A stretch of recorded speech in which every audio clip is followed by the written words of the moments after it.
საღამო მშვიდობის დღეს სამშაბათია და თქვენთვის მუშაობს გადაცემა Art Express-ი. მე ხათუნა მანაგაძე ვარ და თქვენთან ერთად საუბრობ კულტურის სფეროში მიმდინარე საინტერესო სიახლეებზე და მე ვფიქრობ განსაკუთრებულად საინტერესო სიახლე უნდა იყოს როგორ ხდება ქართული კულტურის პოპულარიზაცია როგორც ჩვენს ქვეყანაში ასევე უცხოეთში უცხოელი სტუმრებისთვის და ასევე როგორ ხდება ახალგაზრდების დაინტერესება კულტურისა და ხელოვნების სხვადასხვა სფეროში.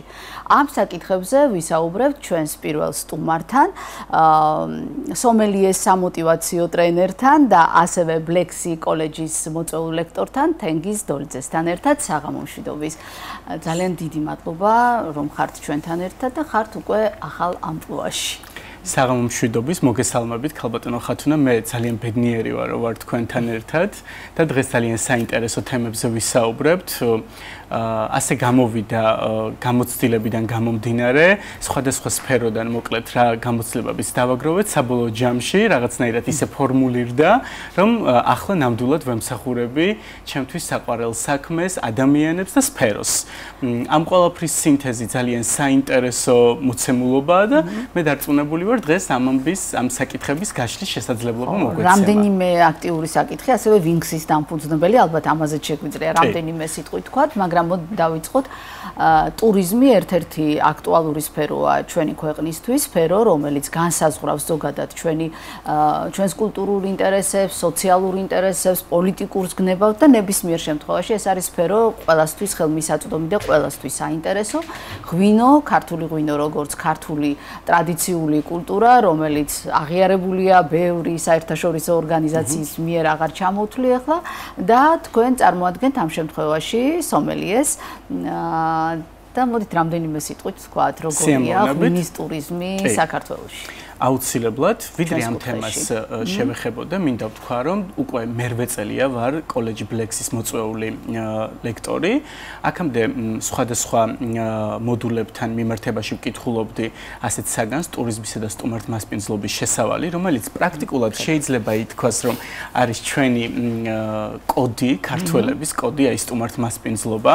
ჩვენ სულხან საბას განმარტებით ლექსიკონშიც ასე ვკითხულობთ, ხომ, რომ სტუმარი ეს არის სტუმართმასპინძლობა, ეს არის სახლისა და ლხინის უფალის, ასეთი ძალიან კოორდინირებული ურთიერთობა.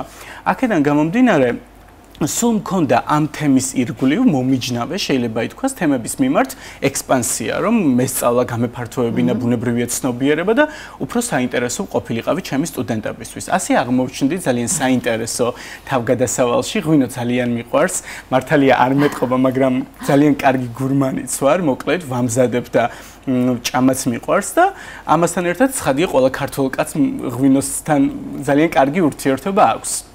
ვიფიქრე, რატომაც არა, დიახ, რატომაც არა, ეს ასე დავასათაურეთ, რომ საქართველოს ქვევრში ღვინო, სულში შენი სიყვარული არ მეტევა. ეს ძალიან საინტერესო მომენტები იყო, ამასაც გაგიზიარებთ და მოკლედ ბუნებრივია გავიარე შესაბამისი კურსი, გავხდი სომელიეც და უკვე რამდენიმე თვეა ამ წლიდან ვასწავლი ღვინის ტურიზმს და ჩვენ კოლეჯში ბლექსის ერთ-ერთ მისამართზე, რომელიც ქედაში მდებარეობს, უკვე გვაქვს ახალი პროგრამა ღვინის მარნის მასპინძელი, სადაც კომპლექსურად სხვადასხვა მოდულებს ვასწავლით. ეს არის სტუმართმასპინძლობა, ცხადია ტურიზმი, ღვინის დეგუსტაცია, ეტიკეტი, პროტოკოლი და ასე შემდეგ. ეს არის ძალიან საინტერესო მოცემულობა, თავისი ამ შინაარსიდან გამომდინარე და რაც ყველაზე მნიშვნელოვანია და რითიც მე ძალიან ვამაყობ, არის ის, რომ ჩემმა წინა სამსახურებმა და დაგროვილმა გამოცდილებამ მომცა შესაძლებლობა ამ ყველაფერში ჩემი წვლილიც ასე ვთქვათ შემეტანა და ჩვენ ვაპირებთ წელს სტუდენტებთან ერთად, ამ პროგრამის სტუდენტებთან ერთად შევქმნათ უნიკალური ღვინის ეტიკეტები, რომელიც ქართული მხატვრობის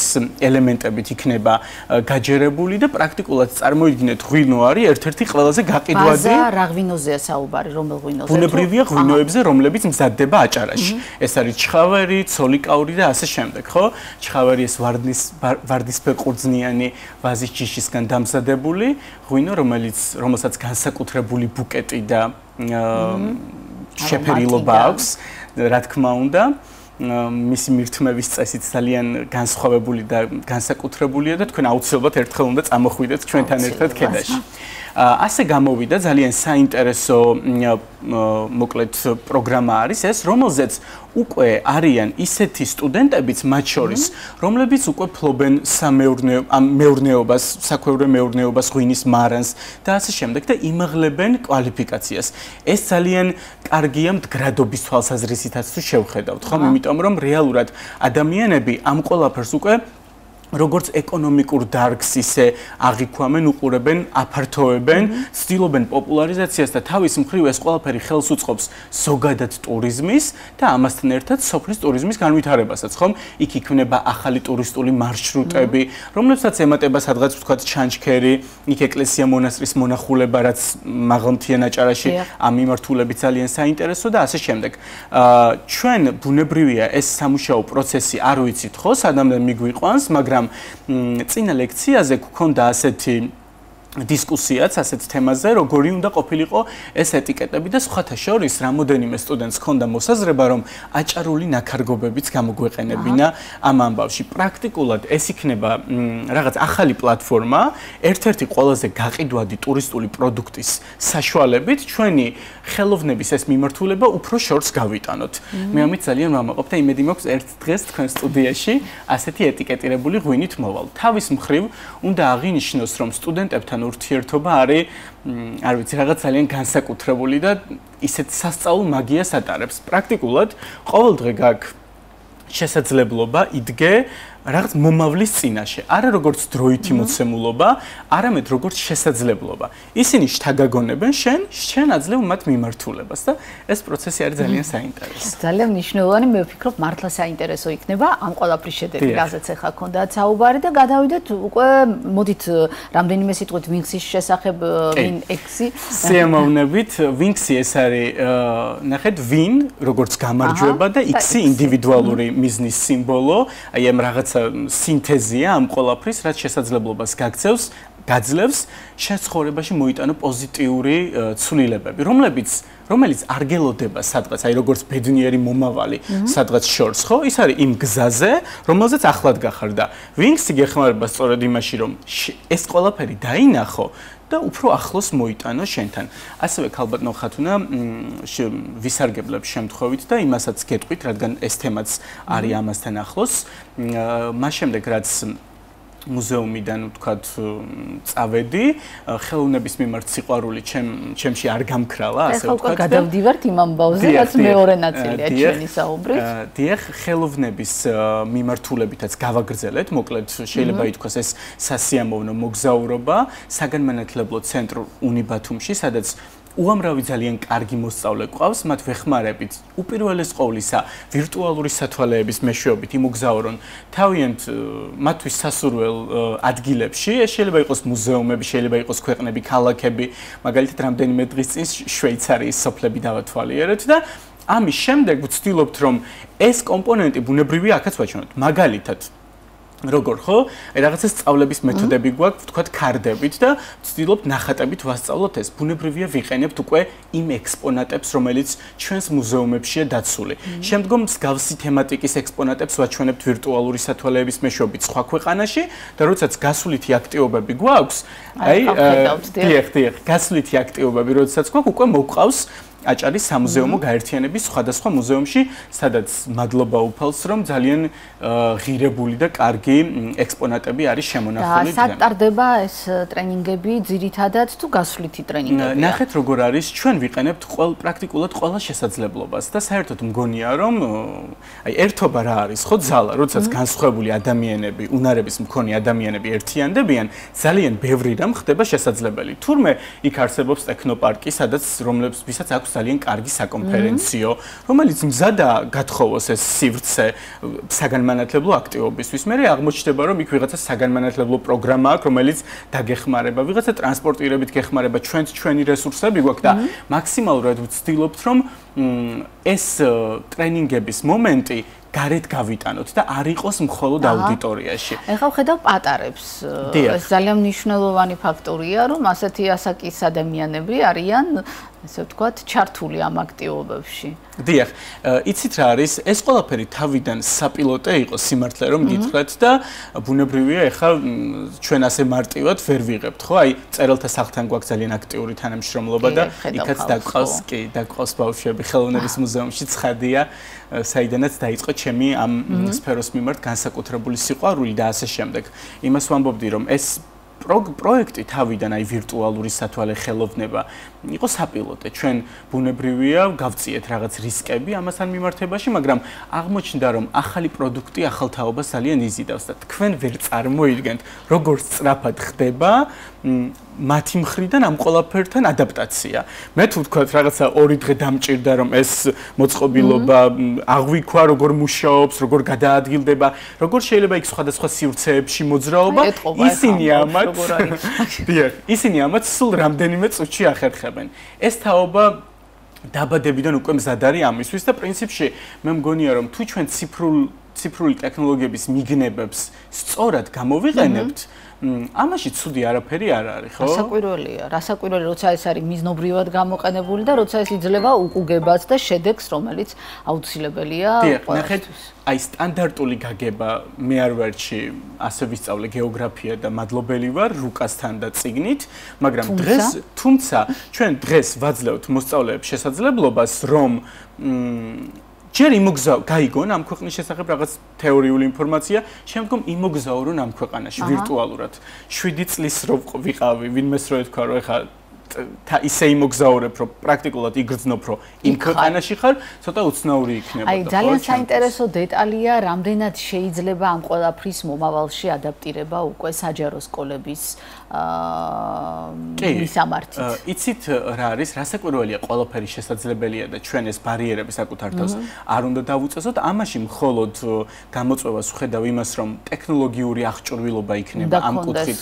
დიახ, ცოტა ისეთი რთული, თუმცა ექსპერიმენტული ლაბორატორიები, რომელიც დღეს პრაქტიკულად სკოლებში არსებობს, ამის შესაძლებლობას გვაძლევს და იცით რა არის, ზოგჯერ საუკუნე და ეპოქა, რომელშიც ცხოვრობს, სხვა გზას არ გიტოვებს, რომ არ აყვე ამ ტენდენციებს. თუ არ გააკეთებ, უბრალოდ შენი სერვისი ძალიან დაძველდება, მოკვდება და აღარ იქნება საინტერესო. ამ კუთხით რომ გითხრათ, ვისარგებლებ შემთხვევით, ჩვენ მე მაქვს სურვილი, როგორც სომელიემ გავაკეთო აი ამ სტუდენტებთან ერთად ეტიკეტის 3D მოკლედ ვიზუალები და შემდგომ ვირტუალური რეალობის საშუალებით შესაძლებელი იყოს ქართულად ღვინის ჩამოსხმის ტექნოლოგიის ნახვა. გულისხმობ ქვევრში დავარგებას და ნახოთ როგორ გამოვა, ამას ბუნებრივია შრომა ჭირდება, თუმცა როდესაც მიზანი გაქვს და გინდა გჯერა ამის, მთელი სამყარო გეხმარება მიაღწიო დასახულ იმ დესტინაციამდე, რასაც პრაქტიკულად უკვე რამდენიმე წელია ვასწავლი. საოცრად დიდი ინსპირაცია მოდის, აი ხა როცა გესაუბრებით, უკვე უამრავი იდეა და აზრი მოდის თავში, იმიტომ რომ როცა პირდაპირ შეხება გაქვს იმ მოვლენასთან, რასაც ქვია აი რაღაც ღვინო სხვა გზას არ გიტოვებს. ხო, არა მხოლოდ ღვინო, ზოგადად აი ეს ინსპირაცია ციფრულ სამყაროსთან ასეთი ურთიერთობის არის ძალიან მნიშვნელოვანი ყველა სფეროში. ყველაფრის სწავლა შეიძლება. არ უნდა თქვა რომ რაღაც არ გამოგივა, თავარი არის შენი სურვილი და მზაობა და ბუნებრივია იმის მოლოდინი არ უნდა გქონდეს რომ ეს უცებ მოხდება. რაც შეეხება აი ამ რაღაცა ინსპირაციას, ამას სტუდენტებიც მეუბნებიან ხოლმე რომ აი თქვენ რო გესაუბრებით, უკვე გონია რომ ეს ეტიკეტი ხელში გვიჭირავს. ყოველდღიურად მე მაქვს 1000 მიზეზი იმისა თუ რატო ვარ ბედნიერი, ან 1000 მიზეზი თუ რატო ვარ უბედური. მე ვირჩევ პირველს. შესაბამისად, არაფერი არ მაიძულებს შევიცვალო ეს წარმოდგენა, ხო? ეხლა თუ კონცენტრირებული იქნები იმ რაღაც ნეგატიურ ამბებზე, რაც ჩვენ სირგვლივ სამწუხაროდ ხდება და ეხლა სამყაროს კონტროლი ყოველთვის შეუძლებელია. ეს დაგკარგავს და მე მინდა საკუთარი თავი აღმოვაჩინო, სტუდენტები აღმოვაჩინო, მათაც დავეხმარო ამაში და ჩვენ ერთად შევქმნათ რაღაც ისეთი, რაც შეიძლება ეკონომიკურადაც იყოს საინტერესო, მათთვის და იყოს ინდივიდუალური და ახალი. ამის ხელწიფება თითოეულ ჩვენგანს გააჩნია. თავარი არის სურვილი და ბუნებრივია მიზნის რო აიღებ გეს, მას არ უნდა გადაუხვიო.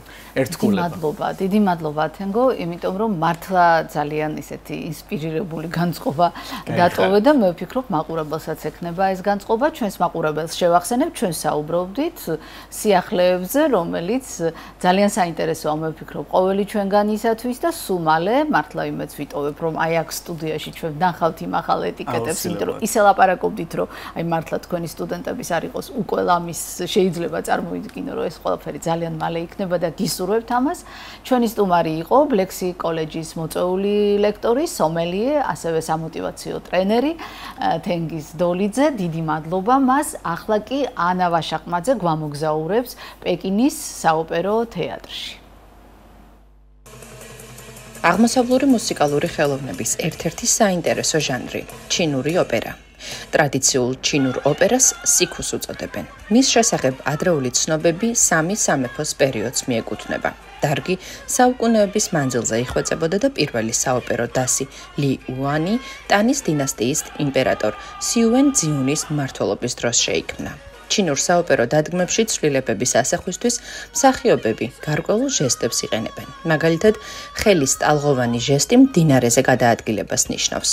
ოპერის მსახიობებს ასევე სხვადასხვა აკრობატული ნომრის შესრულებაც უწევთ, რაც ჩინური საბრძოლო ხელოვნების ღრმა ცოდნას მოითხოვს. სწორედ ამიტომ ჩინეთში სპეციალური სკოლებიც კი არსებობს, სადაც მოსწავლეებს ჩინური ოპერის მსახიობებად ამზადებდნენ. ჩინურ ოპერას რამდენიმე თეატრალური ფორმა გააჩნია. მათ შორის არის პეკინის ოპერა, რომელიც ქვეყნის ტრადიციული კულტურის მთავარი ნაწილია. მსახიობები ჩინეთის ისტორიას დრამატული ამბის თხრობის ფორმით, სხვადასხვა კოსტიუმითა და მაღალ რეგისტრში სიმღერით აცოცხლებენ. პეკინის ოპერის ჩამოყალიბების თარიღი მე-18 საუკუნეს უკავშირდება. იმპერატორ კანგსის მმართველობის 54 წელს დედაქალაქში 4 რეგიონის მთავარი დასი გაერთიანდა. თითოეულის გამომსახველობითი ფორმები შეაჯერეს და ამგვარად ჩამოყალიბდა პეკინის ოპერაც. მისი საბოლოო ჩამოყალიბების პროცესი ნახევარ საუკუნემდე გაგრძელდა და დღეს ის ყველაზე მნიშვნელოვანია ჩინეთის ოპერებს შორის. გამოირჩევა მდიდარი რეპერტუარით და ტრადიციული დათქმებით. ჩინეთის კულტურის შენარჩუნებაშიც დიდ როლს ასრულებს. ტრადიციული ოპერები მოგვითხრობენ ძველი დინასტიების შესახებ არსებულ ისტორიებს, მნიშვნელოვან მოვლენებს, ასევე იმპერატორებისა და გენერლების შესახებ. პეკინის ოპერის მუსიკა მელოდიების ჰარმონიული რიტმით გამოირჩევა. მომღერლები დასარტყამ და სიმებიან ინსტრუმენტებს იყენებენ. მთავარი ინსტრუმენტი კი არის ძინგ-ფუ, ორსიმიანი საკრავი, სავსე მთვარის ფორმის მუსიკალური ყუთის ვიზუალით. ცალკე აღსანიშნავია სპექტაკლების კოსტიუმები, ელეგანტური ფერებითა და დიზაინით გამორჩეული სამოსი, რომელიც ძირითადად ხელნაკეთია. საინტერესოა, რომ ჩინელი ფილოსოფოსები სათეატრო წარმოდგენის თითოეულ აქტს სამყაროს მშვენიერების აღქმად განიხილავენ. პეკინის ოპერა 2010 წელს იუნესკოს არამატერიალური კულტურული მემკვიდრეობის სიაში შეიტანეს. დიდი მადლობა ანას, როგორც ყოველთვის საინტერესო ინფორმაციისთვის. ჩვენ ვაგრძელებთ გადაცემას. რამდენიმე დღეში 1 წელი შესრულდება მას შემდეგ, რაც ჩვენი ეპოქის უდიდესი ლეგენდა მევიოლინე ლიანა ისაკაძე მარადისობას შეუერთდა. მე ძალიან ბევრი ვიფიქრე, როგორ შეიძლებოდა გამოხმაურება ამ მოვლენას, როგორ გამოხმაურებოდით და ბოლოს და ბოლოს შევაჩერე არჩევანი 2013 წელს ქალბატონ ლიანასთან ჩაწერილ ინტერვიუზე, რომელიც ჩემთვის ძალიან ღირებულია და შემოგთავაზებთ ამ ჩანაწერს. ეს გახლავთ ამ გადაცემის პირველი ვერსია, რომელსაც მაშინ არტეოგრამა ერქვა. ასე რომ 2013 წლის ჩანაწერით გავიხსენებთ ქალბატონ ლიანა ისაკაძეს.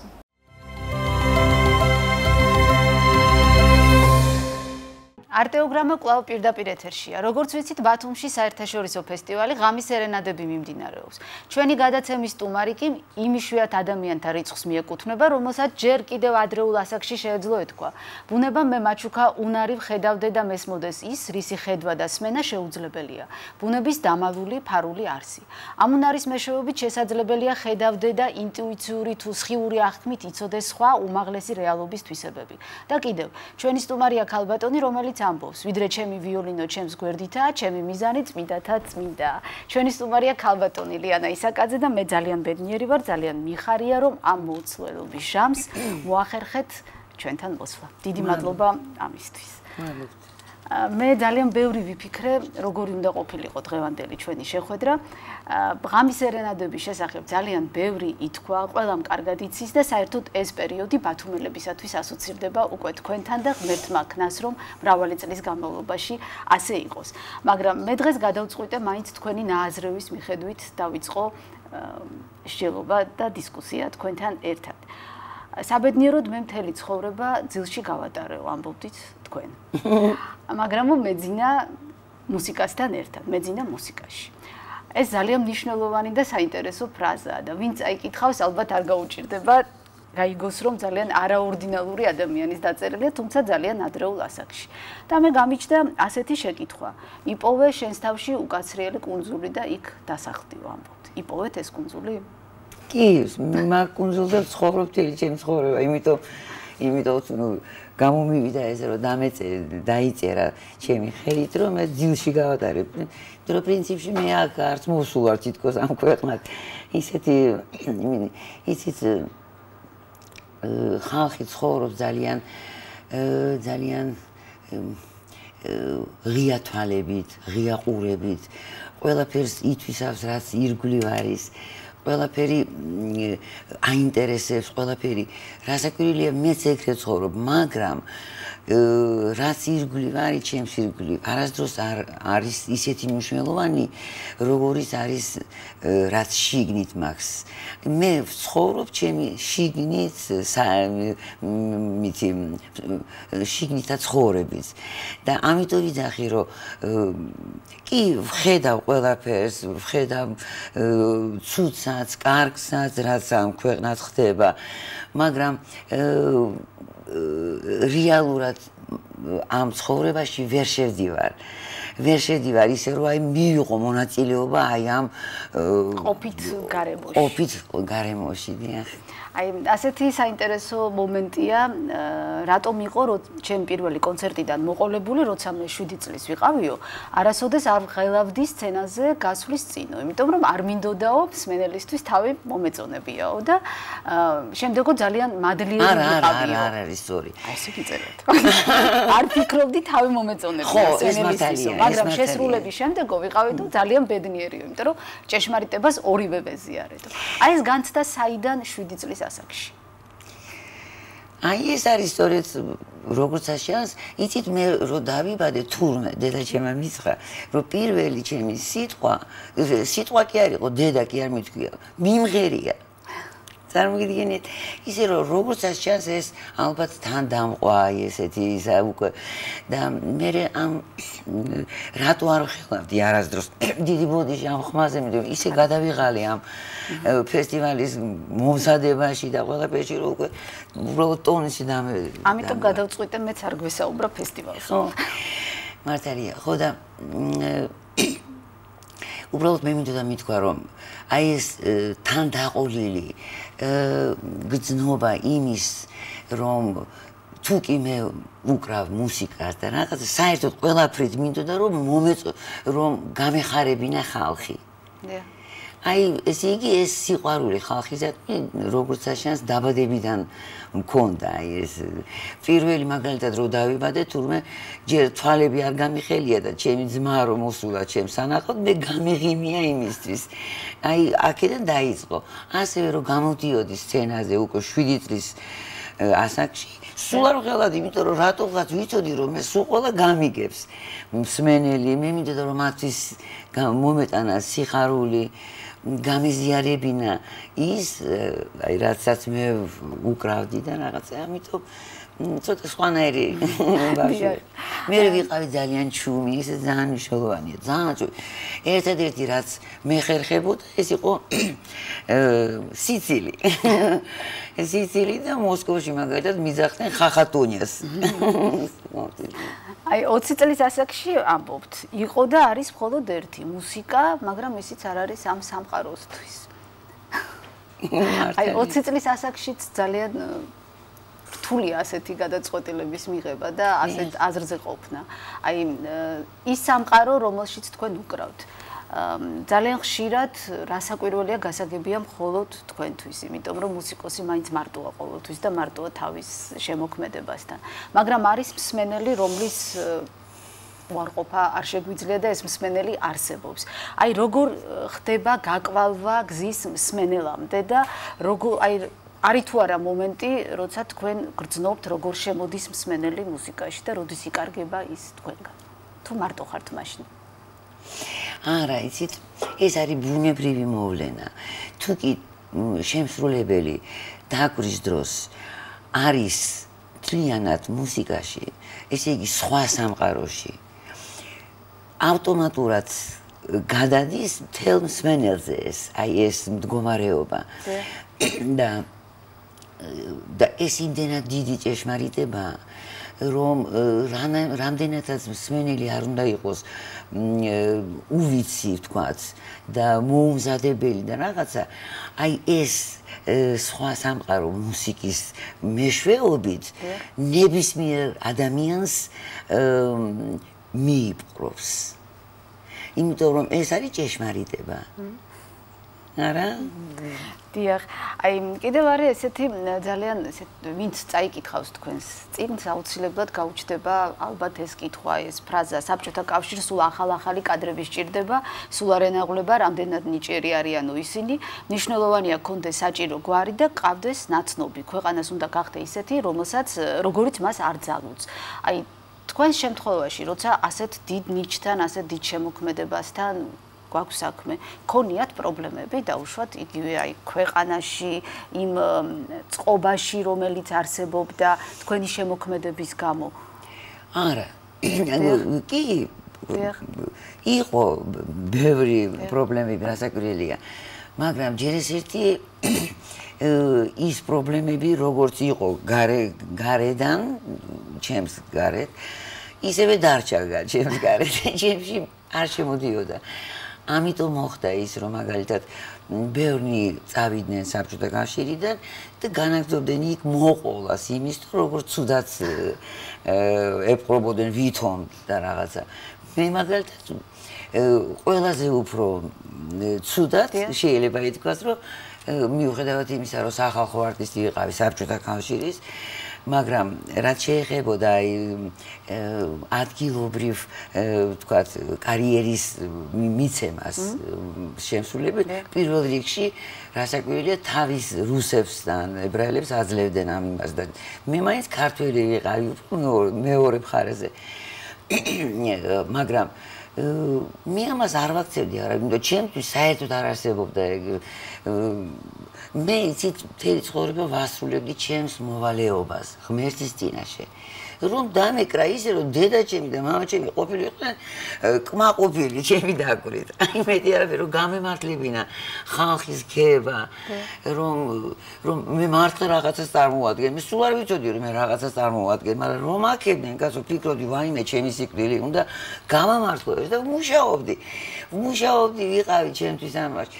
მე და რაც შეეხება საბჭოთა წყობას, ამიტომაც ვიტყვი, რომ საბჭოთა წყობა ცუდი იყო მხოლოდ იმ ხალხისათვის, ვისაც არ ჰქონდა ღმერთის ნიჭი.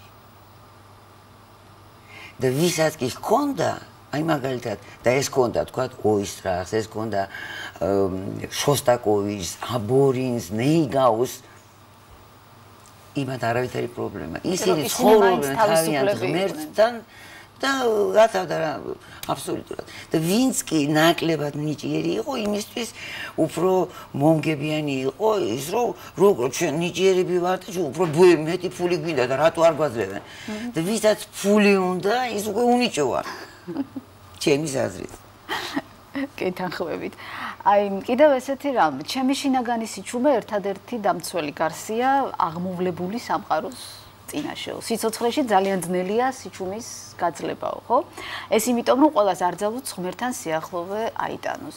აი, სიჩუმე და მუსიკა ერთად როგორი ცნებებია თქვენთვის? ერთი მხრივ თითქოს შეუთავსებელი, თუმცა სიჩუმეში არის მუსიკა და მუსიკაში არის სიჩუმე. არა, მუსიკა არის სიჩუმე. დიახ. აბსოლუტურად. აი ვისაც ესმის ეს სიჩუმე მუსიკაში, ის ნამდვილი მუსიკოსია. და ვინც კი ეძებს მუსიკაში ხმაურს, ეს უკვე არაფერი კავშირი არ აქვს მუსიკასთან. აი თქვენ თუ ალბათ თქვენ ბევრჯერ დაგვირებულ ხართ, იმიტომ რომ მე ვხედავ რა ძალზე საინტერესო ადამიანი ძანდებით. რო თქვათ ვიღაცას რო ელაპარაკებით და ხვდებით, არა? ძალზე იშვიათია თუ ის ადამიანი გაუძლებს თქვენთან კავშირში სიჩუმეს. იმიტომ რომ სიჩუმეში ითქმება ყველაზე ინტიმური კავშირი იქმნება ამ ორ ადამიანს შორის და ამას ყველა არ უძლებს. ვერ უძლებს ამას. ამიტომ არის მუსიკა ერთადერთი რომელიც თუ კავშირში ვერ უძლებს, აი მუსიკამ შეიძლება დაანახოს აი ეს სიჩუმე, ეს необходимо აუცილებელი რაც არსებობს ამ ქვეყანას. ეს არის გაუძლო აი იმ სიჩუმეს, რომელშიც ითქმება ჭეშმარიტება. გმადლობთ. აი ხა მინდა ცოტა ოდნავ ყოფით მომენტში გადავინაცვლოთ სიჩუმესთან დაკავშირებით. აი ძალიან ხშირად ჩვენს რეალობაში სამწუხაროდ მუსიკის მოსმენის დროს დარბაზში არის ხოლმე ესეთი ხმაური. აი ეს როგორ აღიქმება თქვენი გადასახედიდან? მე არ ვამბობ საშუალო მუსიკოსებს, აი თქვენი გადასახედიდან ის ხმაური, რომელიც ზოგჯერ უვიცობი, ზოგჯერ მოუთმენლობის, ზოგჯერ იმიტომ რომ ვერ ისმენს ადამიანი. აი თქვენი გადასახედიდან როგორია ეს ხმაური? ამაშიდაც ცოტა განსხვავებული ვარსხვევებისგან, მაგალითად, იმიტომ რომ აი სხვა მუსიკოსები სრულებით ვერ იტანენ. რო ხმაური არის დარბაზში ვიღაცა რაღაცებს даже იმასაც ვერ იტანენ, რომ ჭკაფ რო გადაიღებენ და შემიშალა და ხანდახან ზოგიერთი ისეთი მუსიკოსი გააჩერებს ხოლმე კონცერტს და აი სანამ არ გაჩვენდებითო აღარ დაუკრავთო მერე. ესეც არსებობს, მაგრამ მგონია ესეთი შემთხვევები. მე არ შემიძლია. ჯერჯერობით მე არავინ ვერ მიშლის ხელს, იმიტომ რომ მე თუ ვარ სცენაზე, მე უკვე სხვა სამყაროში ვარ და არც მესმის, მე ვგრძნობ უბრალოდ მსმენელს, მაგრამ იქ რა ხდება ეს არ ვიცი. არ მიშლის, მე არ მიშლის ხელს, მაგრამ ისიც მაგალითად რომ ხანდახან ნაწარმოებში ნაწილების შორის რომ ტაშს უკრავენ ხოლმე, ეგეც არ მიშლის ხელს, პირიქით სიამოვნებს და ეს იგი რაღაცანაირად მოეწონათ ეს და ვერ მოითვინეს და დაუკრეს ტაში. ეს სასიამოვნოა და საერთოდ როგორ შეიძლება მსმენელზე ან გაბრაზება ან რაღაცა თქვათ, ეგეთი რაღაცები მე ალბათ უშლის პრინციპში სხვებს და რაღაცა. აი მე გუში ვაკვირდებოდი კონცერტზე, თქვენ გაკვირდებოდით და ეს ჩანდა რომ არ გიშლიდათ ხელს ნამდვილად. ხო, არ აბსოლუტურად. დიახ. ეხლა კიდე ესეთი რამ. თავის დროზე უთქვამს ერთ ადამიანს, მე რომ ყოფილიყავიო მასთან ახლოს, ფუნჯს მივცემდი ხელში და ხემს გადავაგდებინე. ეს მართალია. ესეც სერია ინტიკი, მიცი არ დამიკითხია. მე დავიკითხე რომ დაებეჭდა ჩემ. არა ძალიან საოცარი რამ არის. ისთვისაც აუცილებლად მადლობას ვეტყვი. მე ძალიან ჩემ ის იყო ეს თელი ნაწერები არის ჩემთვის იყო დაწერილი, იცით, აი ღმერთისგან მოდიოდა რაღაცა უცებ წავიდოდი სხვაგან მილიონი აზრები მოდიოდა თავში, მე ეს იწურებოდა ესა და გადაიქცეოდა ერთ სიტყვად. და აი ის სიტყვა, რომელიც იბადებოდა აი ამ დაწურვისგან და მილიონი მიზა, აი ის იწერებოდა. და ამიტომ ზოგიერთი რამე შეიძლება ისეთი აბსურდული ჩანდეს მაგალითად და მე არ მინდოდა ამის და საერთოდ გამოჩნდება. მე არ მინდოდა რომ ეს ვინმეს წაეკითხე საერთოდ ეს იყო ჩემთვის, მაგრამ გინდა თუ არა ისა კიდე რაღაცა შემეკითხეთ დაკავშირებით. ხო, ნახატებთან. რომელსაც ალბათ ჩვენი საზოგადოება ნაკლებად იცნობს. ხო, არავინ არ იცის. იცით, მე მართლა ძალიან მიყვარდა დახატვა და თურმე მართლა გადასარევად ხატავდი, იმიტომ რომ რა აქვს ნახატები? დაიკარგა. აი მოსკოვიდან რომ ჩამოვიტან ეს ბარგი თუ რაღაცა, აი სად არის ახლა ის ჩემი გადასარევი ნახატები? ვერ ვიპოვნეთ. სადღაც შეინახა ჩემმა ქმარმა ვიღაცასთან და ისიც ეხება არა ჩემთან არ არის. ანუ მოკლედ არ ვიცი. ახლა აღარ ხატავთ? მე ვერ ხვდები არ ვიცი სად არის. ახლა არ ხატავთ? არა, ახლა აღარა. მაგრამ მაშინ აი ძალიან ცნობილმა მხატვრებმა მოსკოვის მითხრეს რომ შენაო ხარო დაბადებული მხატვარიო და გადააგდე შენი მუსიკა იქითკენ რომ გიყიდითო ფუნჯს რა ქვია ფუნჯი ქვია და ყველაფერსო რომ ოღონდ შენ ხატო გაიმეტებდით მუსიკას მე ვარ გაგიდი ხატო მაგრამ მართლა ისეთი საინტერესო ისინი ახლა გამახსენდა მართლა საინტერესო ნახატები მქონდა მაგალითად აი მაგალითად დახატული იყო ისა ტუფლები. ხო, მეტროში რომ დავიჯექი თქვა მოსკოვში მეტროში, აი წინ იჯდნენ ხალხი და ისია დახატული ტუფლები, რომ ყველა ტუფლის მფლობელზე იწვით რა ხასიათის ადამიანია. მე მქონდა დახატული მაგალითად ის ხეები. იმიტომ რომ მე ყველა ხეში ვხედავ ჩემს ნაცნობს. ნაწერებშიც ჩანს ეს. ხო, იცი ძალიან ისეთი გავს რომ მეტი არ შეიძლება. ხო და ეს ხეები იყო როგორც პორტრეტები ჩემი ნაცნობების და უახლოესი ხალხის. ფერში ხატავდით ხოლმე? უმთავრესად ვიცი გრაფიკული მე ეს უფრო მიყვარს საერთოდ. საინტერესოა ძალიან და ძალიან გულდასაწყვეტი და ეს ნახატები საერთოდ ვინმე აღმოჩნდეს კიდე სადმე შეიძლება შენახულია არ ვიცი მოკლედ. გამოგიფენიათ ოდესმე? თუ უბრალოდ შინაურ გარემოში არასდროს არ მოფენა. კარგი, კიდევ ესეთი შეკითხვა მაქვს. საკუთარი კომპოზიციები რო გამოგქონდა კონცერტზე, მე ვიღაცებს აბრალებდაო. მართალია. რატო? იმიტომ რომ მე ვიცი ფსიქოლოგია მსმენელის, როგორც კი გაიგებდნენ რომ ეს ჩემია, იტყოდნენ რომ ცუდიაო. ამიტომ და როგორც კი ვაცხადებდი რომ ეს არის ცნობილი ვიღაცა იმისი, მე მოდიოდი და მეორე სადიპოვნი იმ კომპოზიტორთან ასეთი გენიალური ნაწარმოები და ეს სიამოვნებდა. და ეს იქნებოდა, იწერებოდა თუ უბრალოდ იმპროვიზაციულად სცენაზე? ეს წინასწარ მე შექმნილი იყო და გაქვთ ეს ჩანაწერები? კი, არის სადღაც, ეგეც არის სადღაც. მე არ უყურებ. სად რა ინახება აბსოლუტურად არ ვიცი და არ ვცდილობ რომ აი რაღაცა შეინახოს რაღაც არქივებიო, ისინიო რეცენზიებიო, რამდენი მილიონი სად არის ეს ყველაფერი არც მაინტერესებს. ნაწარმოებები საინტერესოა, იქნება. ეხლა დაგიკრავთ ამ ბოლოს თქვენი რამე თუ აი მაგალითად ეხლა შემთხვევით რამდენიმე წლის წინ დავწერე მოცარტის კონცერტის კადენციები. და დამავიწყდა. ეხლა რომ უნდა დამეკრა ეს ბათუმში ეს მოცარტის კონცერტი, დავიწყე ძებნა პარტიტურის, ხო მესწავლა წინასწარ, ხო ხედავ იმაში არ ჩამიდია ჩემი გამოგონილი კადენციები. ხო და აი ეხლა რომ დავუკარი ბათუმში ეს ჩემი კადენციებია. ეს ძალიან საინტერესოა. აი იმპროვიზირება გიყვართ ხოლმე შესრულების დროს? როგორც თქვენ ამბობთ. დიახ, არა, ეს არ ქვია ამას.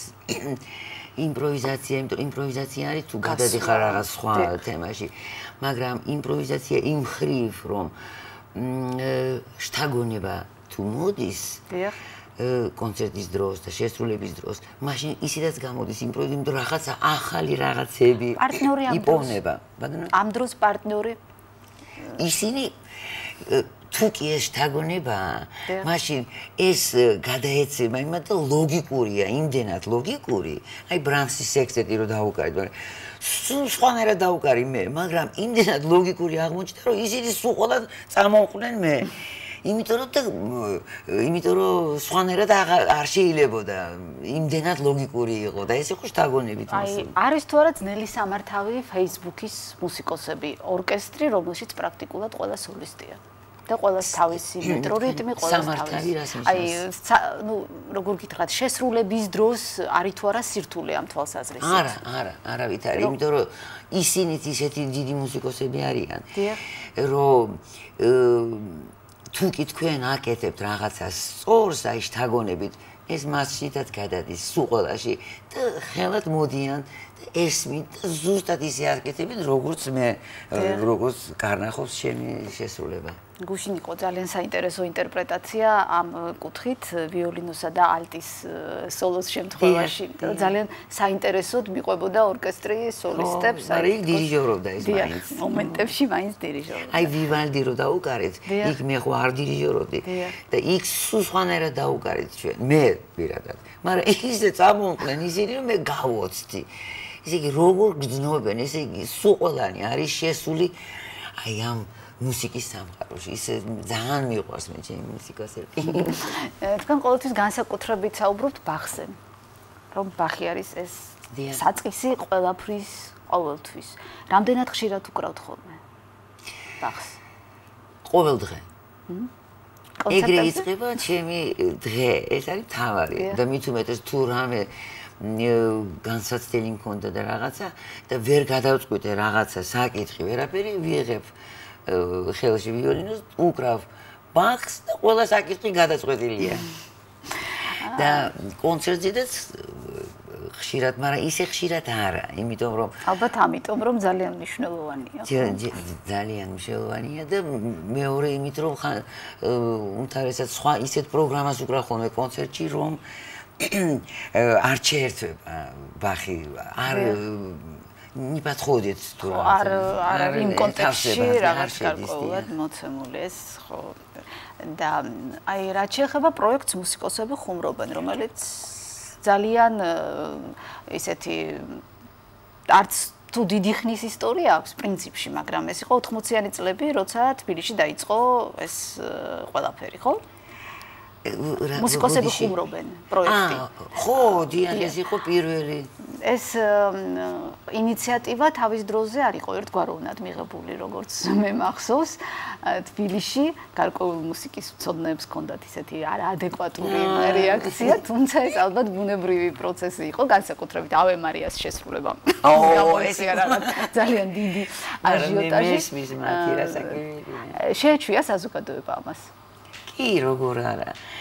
ეხლა იმის მართალი გითხრათ და აი ის ნომერი რომელიც ავე მარია და ის იყო, ეს ჩემი გამოგონილი არ იყო, ეს იყო მოწოდებული ერთი მუსიკოსისადმი, მუსიკოსიდან. ხო და მე მეშინოდა რომ ეს გამოიწვევ და ცოტა არასასიამოვნო იყოს და მართლაც გამოიწვია, მაგრამ დანარჩენი ყველაფერი იყო ძალიან კარგი და ეხლა ხვალ გვაქვს ეს ბედნიერება.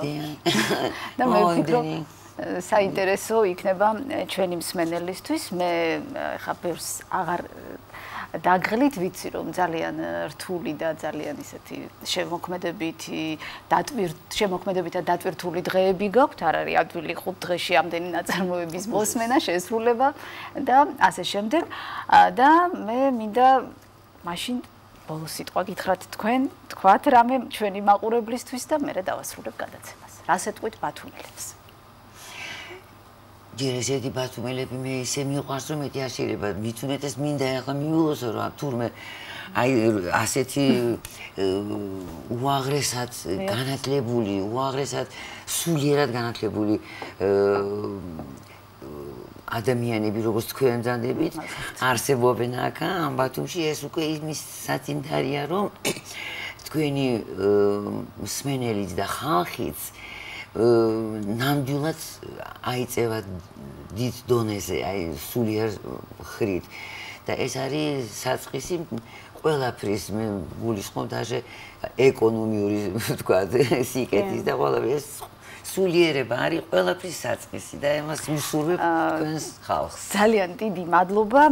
მე მინდა ვისურვო, რომ ეს ფესტივალი გაგრძელდეს ძალიან დიდხანს წლების განმავლობაში, იმიტომ რომ ბათუმელებს გქონდეთ ბედნიერება თქვენი სტუმრობის, თქვენი მოსმენის, თქვენ შემოქმედებასთან ზიარებით და დავასრულებ თქვენი სიტყვებით. მე ვცდილობ აღვასრულო ჩემი ვალი ზეცისა და იმ ხალხის წინაშე, რომლებმაც რომ ჯერ კიდევ არ დაკარგეს ღმერთი. ჩვენს მაყურებელს კი ვეტყვი, რომ ჩვენი სტუმარი იყო ქალბატონი ლიანა ისაკაძე.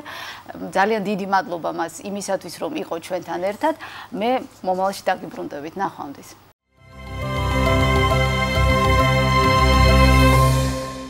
ასეთი იყო დღევანდელი არტ ექსპრესი. მე გემშვიდობებით საუკეთესო სურვილებით მომავალ სამშაბათამდე.